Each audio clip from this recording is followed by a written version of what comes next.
La educación pública a menudo es criticada por ser ineficaz e ineficiente. Sin embargo, cuando se identifican las deficiencias en la educación pública, muy frecuentemente ellas no pueden ser atribuidas a la falta de capacidad, sino a la falta de voluntad política. Por esta razón, nuestro equipo Zona Bilateral, en Voz para el Contrato Social por la Educación, realizamos este primer broadcast, donde hablaremos de la educación pública en los niños, niñas y adolescentes de Ecuador, para transformar a un mundo cambiante. Soy Anaí Martínez y en nombre de mi equipo Zona Bilateral, les invito a acompañarnos en este recorrido por la educación de niños, niñas y adolescentes. ¡Empezamos! Zona Bilateral, tu broadcast de información, tendencias y entrevistas, a cargo de Alejandra Córdoba, Anaí Martínez, Natalie Villarroel y Mateo Puma.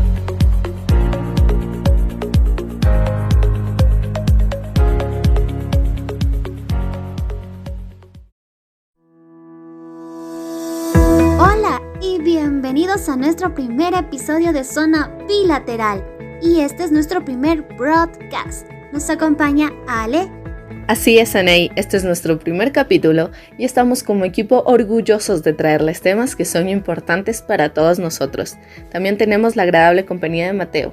¿Qué tal, chicas? Efectivamente, hoy hablaremos de la educación pública y cómo esta prepara al mundo para cambiarlo. El Contrato Social por la Educación CSE, en coalición de la sociedad civil, miembro de la campaña latinoamericana por el derecho a la educación, CLADE, en Ecuador, ha comunicado un grave contexto que vive el país debido a la pandemia COVID-19. Empecemos hablando sobre cómo es la educación en Ecuador.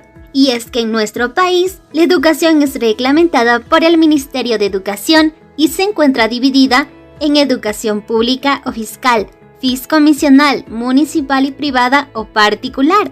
Entre ellas también están escuelas laicas o religiosas, hispana o bilingües.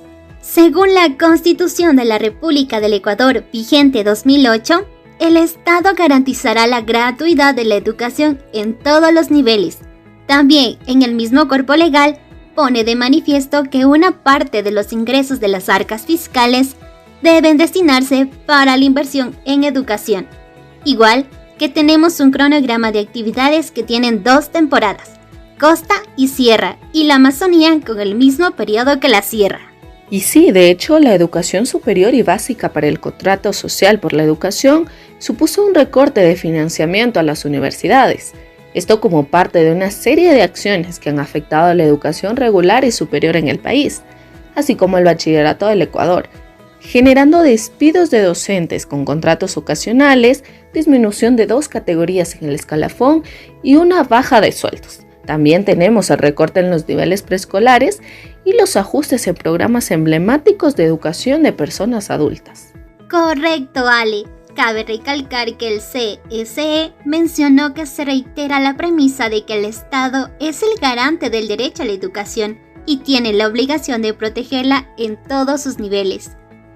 Sin embargo, el sistema educativo desde inicial, básica y bachillerato está debilitado por la situación actual del país y las decisiones económicas adoptadas. Ale y Anaí, en este punto es importante señalar que este comunicado fue dirigido al Ministerio de Educación, a los gobiernos centrales y locales, a docentes, familias, medios de comunicación, universidades y a la sociedad en general. Y se sabe que, a través del comunicado, la organización solicita que el Ministerio de Educación priorice la asistencia y contención emocional y mental de los estudiantes por encima del cumplimiento de la planificación curricular, sin agobiarlos con tareas y evaluaciones, sino ayudándolos al equilibrio necesario para que ellos y sus familiares puedan tener actitudes sanas y positivas que permitan el cumplimiento de las limitaciones derivadas de las medidas para controlar la pandemia. Y bueno, creo que aquí entra algo que Ale nos mencionaba sobre presupuestos, ¿verdad, Ale? Y sí, amigos, también se ha solicitado que el ministerio invierta la partida correspondiente a la alimentación escolar, que no se utiliza debido al cierre temporal de las escuelas, como ustedes saben. Y esto que se ha invertido en alimentos para las familias más pobres y marginadas del país en un programa masivo que contemple la alianza con gobiernos locales, organizaciones de la sociedad civil, cooperación internacional y empresas privadas, para de esta manera ampliar la cobertura y la eficiencia en la distribución. Chicos, les comento igual que con los docentes, el contrato social afirma que su función asume un importante rol histórico que va más allá de las aulas y es el de liderar a las comunidades en las que viven, a fin de que ayuden a crear condiciones para que la sociedad responda positivamente a las demandas que exige el momento y, sobre todo, para que asuma la corresponsabilidad con el Estado para superar lo más pronto la crisis sanitaria. Y sí, definitivamente la situación educativa ante el COVID-19 colocó en el centro de atención nuevos problemas y ha redimensionado otros preexistentes. Entre estos últimos, la cuestión de la conectividad, el acceso y el uso intensivo de las tecnologías de la información y comunicación resulta uno de los tópicos medulares que cobró visibilidad en el transcurso de este año. De acuerdo a los últimos reportes, existen 3 millones de estudiantes de colegios y escuelas fiscales inscritos en 150.000 centros de enseñanza. De ellos, 2 millones están haciendo uso de las plataformas educativas y tienen posibilidad de conectividad, pero no corren con esa misma suerte alrededor de 1 millón de estudiantes, pues este grupo de estudiantes no tiene un computador, una laptop, un teléfono y segundo, porque no tienen cuentas de internet en sus casas ni en sus móviles. Precisamente, el objetivo es que la educación no se detenga debido a la emergencia sanitaria. Esto supone un reto y una oportunidad para repensar la educación y plantear propuestas de otras formas de enseñar, para lo cual hay 2 caminos según el ministro de Telecomunicaciones Andrés Michelena: trabajar en procesos de conectividad a través de Internet o a través de la teleeducación, para lo cual se pueden usar canales como Gamavisión, la televisión pública e inclusive el ex canal Ciudadano TV, lo cual mejoraría significativamente la educación de los jóvenes y niños del país. Pero yo les digo, ¿qué pasa cuando no se tomen en cuenta a esos niños, niñas y adolescentes que por varias limitaciones como ubicación geográfica o falta de recursos no poseen ningún aparato tecnológico? Sobre todo televisión. En este caso, las medidas para seguir con la educación deben ser muy creativas por parte de las autoridades.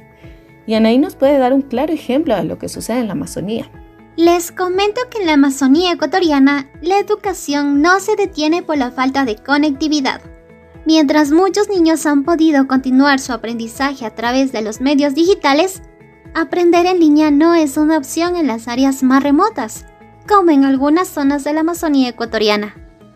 Sin ir a la escuela, sin acceso a internet, sin celular ni televisión en su hogar, el aprendizaje de niños, niñas y adolescentes de la Amazonía solo ha sido posible gracias a la visita de sus profesores, quienes cada semana llegan a sus hogares. Y ya para ir culminando, podemos decir que la educación pública debe ser el camino por seguir para construir sociedades más igualitarias, justas y sostenibles.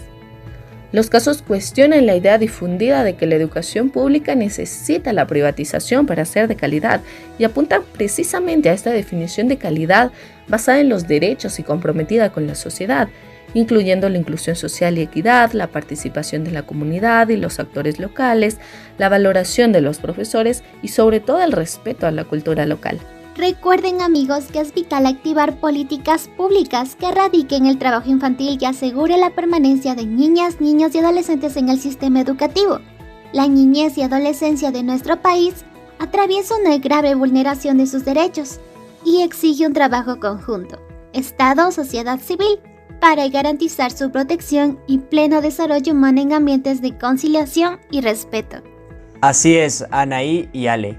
Y por último, recordemos que antes de la emergencia sanitaria, la educación en Ecuador enfrentaba desafíos importantes que se han visto agravados con el impacto de la COVID-19. Hoy tenemos la oportunidad de priorizar la educación y reimaginarla. Para que podamos cumplir con esto, es necesario asegurar los recursos que permitan fortalecer la educación, sentando las bases para que todos los niños, niñas y adolescentes en Ecuador puedan tener un mejor aprendizaje y un entorno más seguro y resiliente que el que existía antes de la pandemia. Y es así, amigos, como terminamos este primer capítulo y sobre todo agradecer a cada persona que nos escucha. Recordemos que este es un esfuerzo realizado desde la Agencia de Comunicación de Estrategas para el Contrato Social por la Educación. No se pierdan el siguiente capítulo de Zona Bilateral, donde tenemos a una organización muy importante para hablar de sus proyectos de educación. Estamos hablando de World Vision Ecuador. No se lo pierdan. Chao. Mateo, Anaí, como siempre, es un gusto compartir con ustedes. Un gusto compartir con ustedes también, amigos. Hasta la próxima. Chao. Usted escuchó Zona Bilateral. Los esperamos en una próxima entrega. Hasta entonces.